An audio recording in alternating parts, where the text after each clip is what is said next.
السلام عليكم الأساتذة الأعزاء. محاضرتنا عن الإكسرسايز in pregnancy مقدمة من قبل الدكتورة آلاء إبراهيم، كلية الطب الجامعة المستنصرية. Exercise has become a vital part of many women's lives, as 42% exercising during pregnancy, and many strongly desire to continue to do so. The most important question here: is it safe to exercise during pregnancy?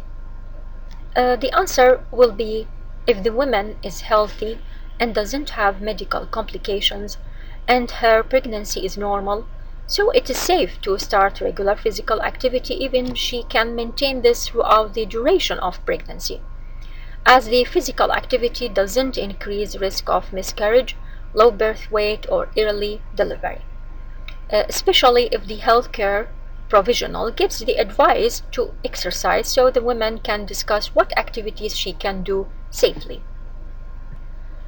Benefits of exercise in pregnancy: it can reduce back pain, eases constipation, may decrease the risk of gestational diabetes and cesarean delivery, promotes healthy weight gain during pregnancy, improves overall general fitness, and strengthens heart and blood vessels. It is important to know the physiological changes during pregnancy that can affect the exercise. One of the most obvious changes in pregnancy is the alteration of the woman's body, as the mechanical changes related to the weight of growing breasts, uterus, and the fetus, as well as an increase in the lumbar lordosis, result in a shift in the woman's center of gravity, which may cause problems with balance. Also, the thermoregulatory adaptations, the fetal hyperthermia leading to abnormal fetal development. So this is our concern if the woman or the exercising mother core temperature is elevated following exercise.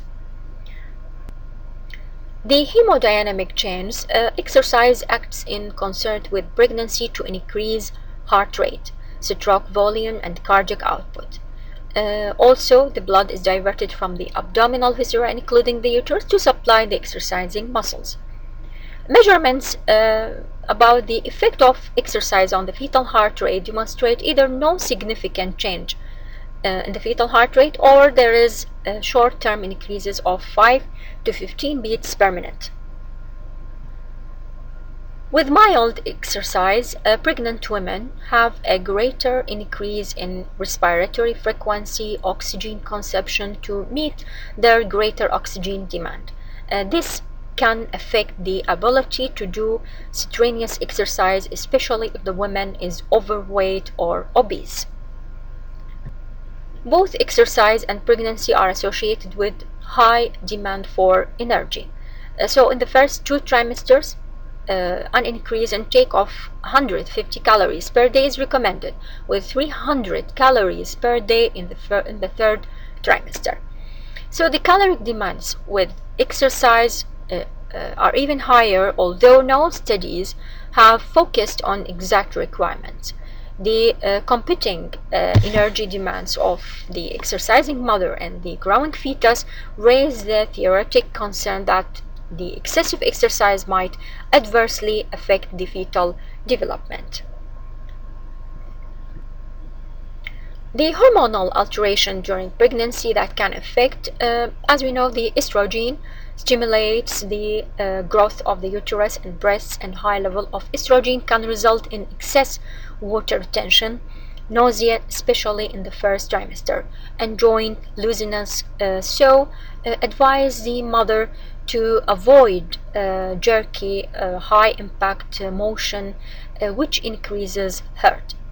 While the progesterone thickens and develops the walls of the uterus, controlling and relaxing to stop contracting excessively.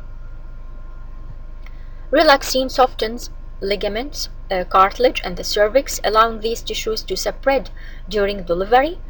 So this is a major area you should be careful while doing stretching exercises. As well as during pregnancy there will be an increase in the insulin resistance, so this make the pregnant women's pattern of energy utilization similar to that of a mild diabetic. Therefore, in mid and late pregnancy, insulin resistance serves to utilize more fat for maternal energy and rest during exercise. The American College of Obstetricians and Gynecologists, the Royal College of Obstetricians and Gynecologists suggest women should be encouraged to participate in aerobic and strength conditioning exercise during pregnancy. Exercise should be with low risk of loss of balance and fetal trauma. No adverse pregnancy or neonatal outcomes are increased with exercising. Pelvic floor exercises in the postpartum period reduce the risk of urinary incontinence, and moderate exercise during lactation doesn't affect the quantity or quality of breast milk. So, what is advice to the exercising mother?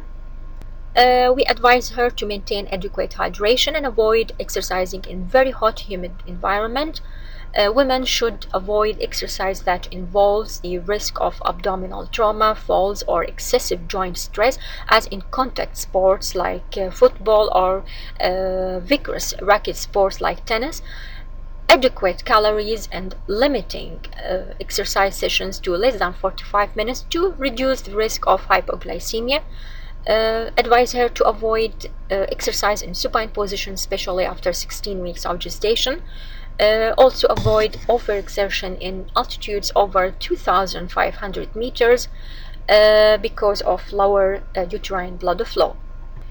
Complaints of pregnancy, including fatigue, varicosity, swelling of extremities, can be reduced with exercises, as well as associated with less insomnia and stress, anxiety, and depression.